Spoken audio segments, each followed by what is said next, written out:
Hello everyone. You all know that I have posted four combined problems of UVIR and NMR. In the same series, let us discuss one more. Molecular weight is 58, comparatively very smaller value. UV data transparent about 200 nanometer, that is indicating absence of conjugation. Conjugation means alternative double bond, not double bond. There are three IR bands 3005, 29502860 range and 1405 centimeter inverse. Three NMR signals, doublet at delta 4.65. You can see the value delta value slightly at a higher side and 9.3 square. Multiplate again 4.38, which is also higher delta value, 4.7 square, and doublet 2.18, which is normal delta value, 13.7 square.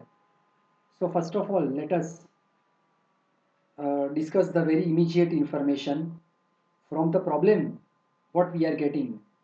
So 58, just 58 molecular weight. So we can say that compound cannot be aromatic.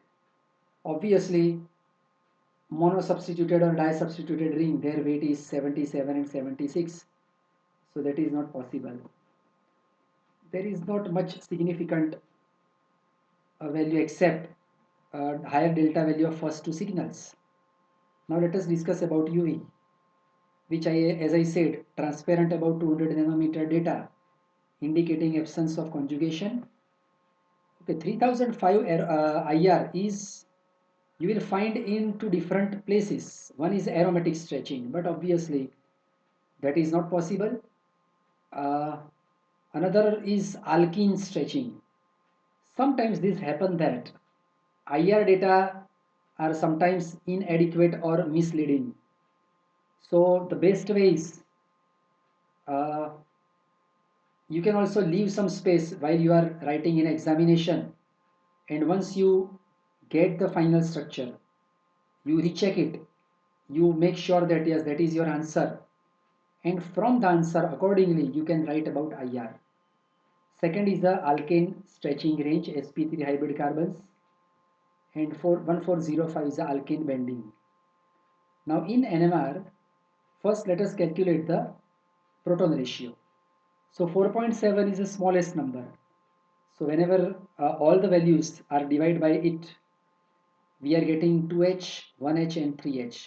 So the proton ratio is a 2 is to 1 is to 3. Now doublet of 2H. So we can say that 2H, CH2 should have one neighboring proton. Second signal, multiplate of 1H. So that 1H CH may have, because from the word multiplate we may not be sure about number of protons, but we can at least say that there should be at least 4 or 5 neighboring protons. That's why we are getting multiplate. And third signal, 3H doublet. So we can say that CH3 and should have one neighboring proton. Here someone can argue that 1H can be NH or OH also. Yes, that's true. But why I have surely written CH? Reason is that reason is that because in the case of OH and NH, mostly IR band between the 3200 to 3500 is always given, which is not present over here. That's why most probably CH group is present. So collectively from all these three, we can say that CH3, CH and CH2, this group should be present. So let us justify it. Why? First signal, doublet of 2H. So here you can see that this 2H and having one neighboring proton, so doublet. Second signal, multiplate of 1H, which is this 1H and 5 neighboring protons. And third signal is 3H doublet. So here you can see that 3H doublet. So total weight of this part is a 42, and whenever it is subtracted from the Given molecular weight of problem 58, 16 left and 16 left. So there are two possibilities, either oxygen or NH2.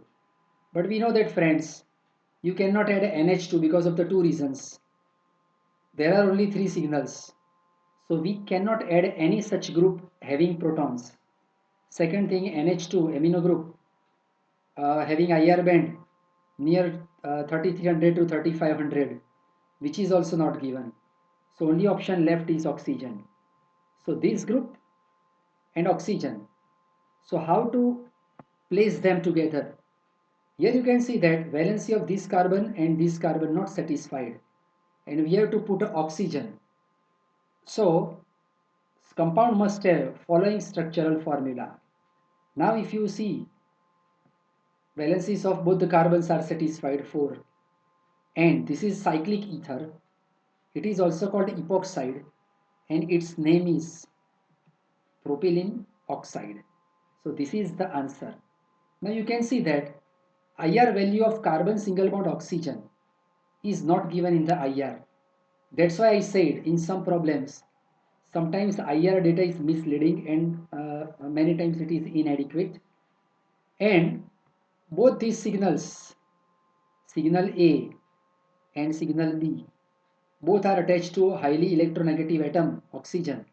That's why you can see that their delta value is higher, 4.65 and 4.38. So I hope that you understand this problem.